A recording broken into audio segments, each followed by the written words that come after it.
been a goal of mine to build a motorcycle tank from scratch for some time now, and this one's made up of 4 parts, 2 sides, a top and a tunnel.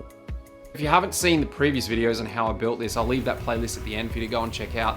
What I did was I got some 2.4mm steel TIG filler rod, some welding wire, and I made a wire buck off that tank that I liked. And once I got the overall shape, then I started to make the changes that I wanted so it wasn't exactly the same as the original tank. And then I took a brown paper template off that, and everywhere where that paper was pleated was where I needed to shrink the metal using the power hammer or even the shrinking stump.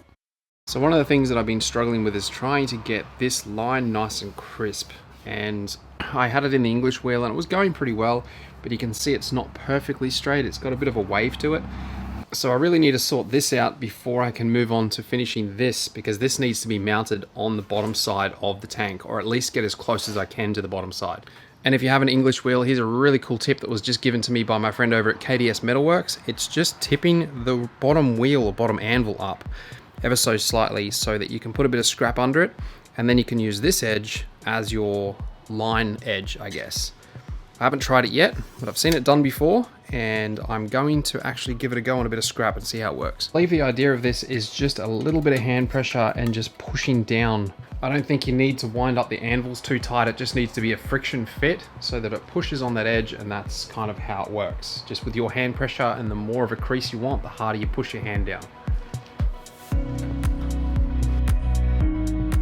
With projects like this, I tend to take my time with it. Could be days, weeks, or months before I even get back to it, because I'm always working on multiple projects at once. But that's a good thing, because it gives me time to do some research and make sure I'm not going to rush into something and make a big mistake and then have to do it all over again. Using some blue painter's tape, I'm taking a quick template off this and I'm going to turn it inside out and put it on the other half so that I know exactly where to cut the edge. This is the part that I'm most worried about, because I've got that side cut, the top piece is cut, the tunnel isn't really trimmed yet, but this piece I'm just about to trim the other side, and if I go too far, it'll mean that I'll have a big gap here and I'll have to try and fill it up and add a piece, and I just don't want to do that. And I'd be lying if I said I wasn't a little bit nervous right now.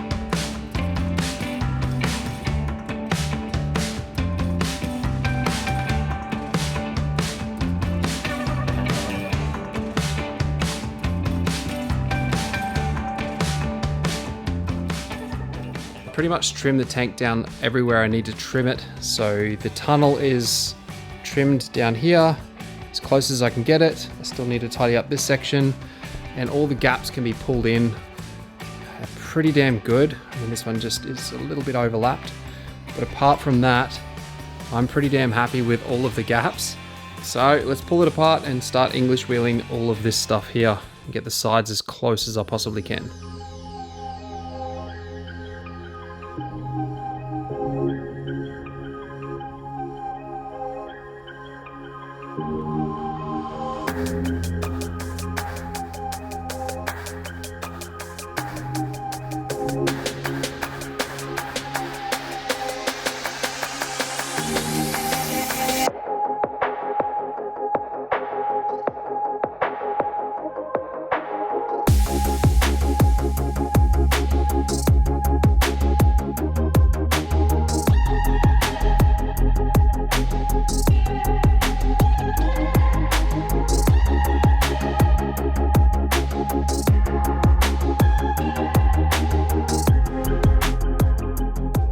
So now that we have the tunnel in the tank, I'll be able to work out where to mount the top of that side fairing that I'm building. I need to move this CDI unit, this box here, because the tunnel is not actually built for this to be here. It actually fits nice and snug over here, and with that in the way, the tank would sit too high up in the front. Probably about there.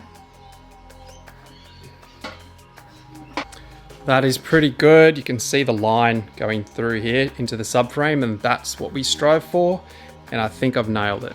Still need to fully weld the top and then grind all those welds back, planish that off, and then run an English wheel over that, but I'm going to wait till I get a bigger English wheel. I think it'll be a lot better with a bigger wheel on this. But now we can do the sides. Not be able to see this in camera, but that line has come up super crisp. I couldn't be happier with it. I'll be progressively sanding this down to different grits and hopefully keeping this tank raw metal, which is what I really want. I'm actually building the side fairing, which hopefully will sit on the underside of this. If you follow me on Instagram, you would have seen that already. And I ran out of material, so I had to race down there and grab some. And guess what? These guys use the same machines as me. Sure, that thing is a workhorse too. Here's a sneak peek of the first version of side fairings I'm building for this bike, but if you enjoyed this video, definitely go and check out one of these two playlists.